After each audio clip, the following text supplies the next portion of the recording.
I want to bring in now Mark O'Mara. He is a civil and criminal defense attorney. He's had several of his clients' confessions thrown out of court. Mark, I thought about you today. When I heard about the confession, first thing I thought was, oh, hold your horses. No one should get too excited because there's this pesky thing called Miranda. And if Miranda rights aren't given appropriately and in a timely fashion, sometimes everything that's said, even though it's juicy as hell, can be thrown out. Number of issues. Miranda is one. They do have to read Miranda properly. Remember, a citizen accused has an absolute right not to incriminate him or herself, meaning the state's got to prove their case without the benefit. Now, if there is a legitimate confession, well-counseled, legitimate confession, then yes, it can come in. My concern with this, so far, the developments now, are, did he have an attorney present? Did he have counsel before? Was it a voluntary waiver? We know that a defense counsel is going to say, wait a minute, this guy's got mental health issues. You should have known about those, so the confession is not valid. There's a lot to look into on something like this. There are so many reasons why confessions might not be, admissible. I go back to John Evander Cooey. I told the story just before you came up on air. The guy that murdered Jessica Lunsford buried a little 9-year-old alive after raping her for days and told everything, every filthy, disgusting detail, including exactly where her body was buried. But sometime in between all the things he was saying, Mark, he said, shouldn't I have a lawyer? Am I not supposed to have a lawyer? And shazam. That's when it kicks in. Everything said afterwards couldn't be used. But the police were just so desperate to find a little girl they thought might be alive. And they do understand those type of exigent circumstances. The cops just want to find the girl. And I understand that, but that doesn't allow in a confession. We have to have a bright line. That bright line is if you ask for a lawyer, even an equivocal request for a lawyer, stop the questioning. You are potentially destroying your own case that you're trying to build because that information and anything that comes from that information can be thrown out. Unfortunately, law enforcement like to get their confession maybe a bit quicker or more specifically than they want to get their conviction, which has to happen a year after some lawyer gets to look at it. So then the other case I cited was Kathleen Hilton. She came from a town in Massachusetts called Lynn, told police in great detail how she dropped all the scented oil over the wooden porch and then put the cigarette in it, intending to start a fire so that her son's daughter or her son's ex-girlfriend wouldn't have a place to live and that the kids would have to come home and live with their dad. That was her reasoning. And she told police everything. Here's the problem. They put handcuffs on her briefly. Then they took the handcuffs off.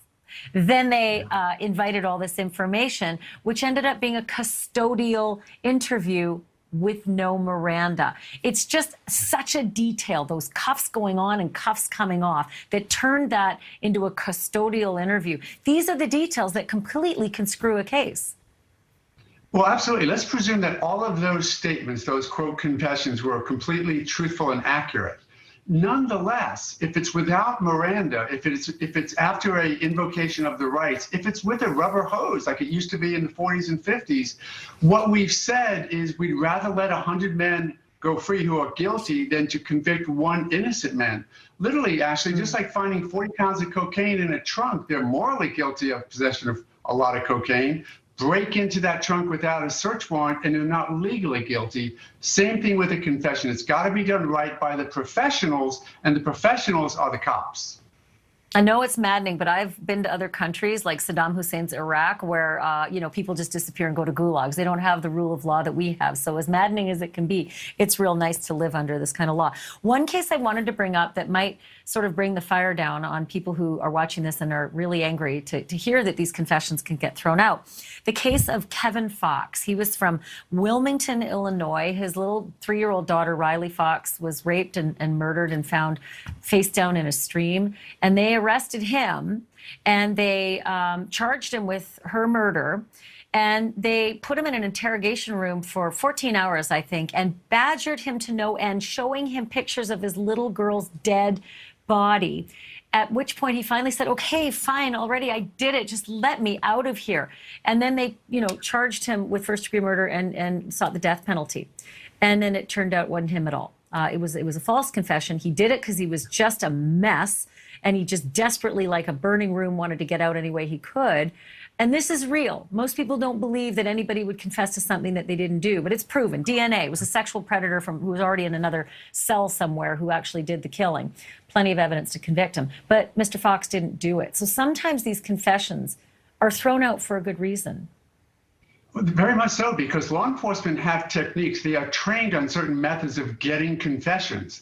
Unfortunately, those same methods can get false confessions. And we know that there is a percentage, call it whatever you want, 5, 10, 15%, 20% of confessions that are not accurate and are not real. But think about the infection that causes to the criminal justice system when you allow a confession like that is improper and untruthful to convict somebody. We have to be better, and it's got to rest on law enforcement's shoulders to do it the right way or not get their confession, or some judge has to tell them they can't use it. And I remind everybody of the granddaddy of them all, this guy named John Mark Carr, who came out of the blue in Thailand and said, I killed John Benet Ramsey, I'm the one, and they extradited him, they brought him back. And lo and behold, the guy was a bozo. He was a liar. He didn't do it at all. He knew nothing, and he had no connection to that at all. But there you go. He just decided to insert himself and confess to a crime that he, didn't commit. So it's all fascinating, and people should really be very patient with these cases. But, I just love talking to you. Thanks so much for being here. It's always great to see you. Just so smart, Mark O'Mara. Thank you. Appreciate it. See you again soon. Thank you for watching. Go to newsnationnow.com to find NewsNation on your television provider. And don't forget to click the red subscribe button below to get more of NewsNation's fact-driven, unbiased coverage.